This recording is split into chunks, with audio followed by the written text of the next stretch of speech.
आज हम जानेंगे कि लेसिक किस एज के लिए बेस्ट होता है। नमस्ते, मैं doctor Prerna Tripathi, consultant ophthalmologist with pristine care in Bangalore. LASIK एक टाइप की रिफ्रैक्टिव सर्जरी है जिसके द्वारा हम चश्मे का नंबर हटा सकते हैं। ये एक बहुत कॉमन क्वेश्चन होता है कि लेसिक किस एज में कराना चाहिए। लेसिक हम बच्चों में नहीं कराया जा सकता है और बूढ़ों में नहीं कराया जा सकता है। इसका एज नॉर्मली जो हम बोलते हैं वो बोलते हैं 18 से 40 साल की उम्र में कराना चाहिए।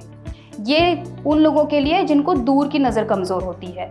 अगर 40 साल के बाद आपको पास की नज़र कमज़ोर है तो उसमें भी एक डिफरेंट टाइप लेसिक करा जा सकता है। तो बच्चों में लेसिक क्यों नहीं किया जाना चाहिए?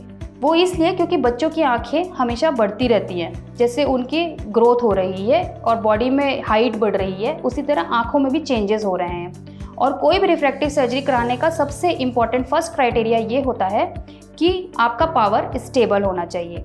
इसीलिए बच्चों में लेसिक बिल्कुल भी अप्रोप्रिएट नहीं है।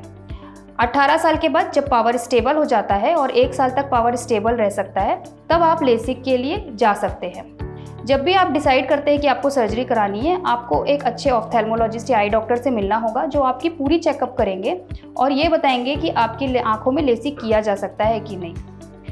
ओल्ड एज में लेसिक क्यों नहीं किया जा सकता है, उसका रीज़न ये है कि ओल्ड एज में कुछ समय के बाद आपकी आंखों में कैटरेक्ट डेवलप होने लगेगा। तो अगर आपको लेसिक किया भी जाएगा तो कुछ समय के बाद आपको कैटरेक्ट सर्जरी की ज़रूरत होगी। इसीलिए ये टोटली पेशेंट को एक्सप्लेन कर दिया जाता है और आप फिर उस हिसाब से डिसीजन ले सकते हैं। अब किन लोगों में लेसिक नहीं किया जा सकता है? लेसिक करने के लिए ये बहुत ज़रूरी है कि आपकी आंखों का हेल्थ और आपकी बॉडी का हेल्थ बहुत अच्छा हो। अगर आपको इस चश्मे के नंबर के अलावा आंखों में कोई और प्रॉब्लम है जिसके कारण कुछ और दिक्कत हो रही है, तो लेसिक आपको सूटेबल नहीं होगा। इसी तरह सिस्टमिक डिसऑर्डर्स जैसे कि कोई ऑटो इम्यून डिसऑर्डर या कोई आपको आर्थराइटिस है, तो भी लेसिक आपको सूट नहीं करेगा।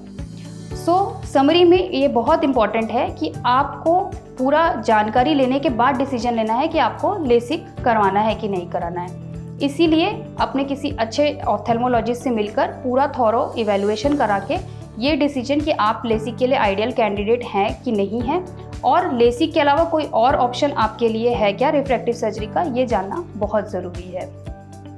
तो मैंने अभी आपको बताया कि लेसिक किस एज में और किन लोगों में नहीं करना चाहिए। अगर आपको कोई और भी डाउट्स है तो प्लीज़ हमें कांटेक्ट करिए, कमेंट सेक्शन में क्वेश्चन पूछिए, हम आपको रिप्लाई करेंगे। Thank you. Book your surgery appointment on pristinecare.com. Pristine Care.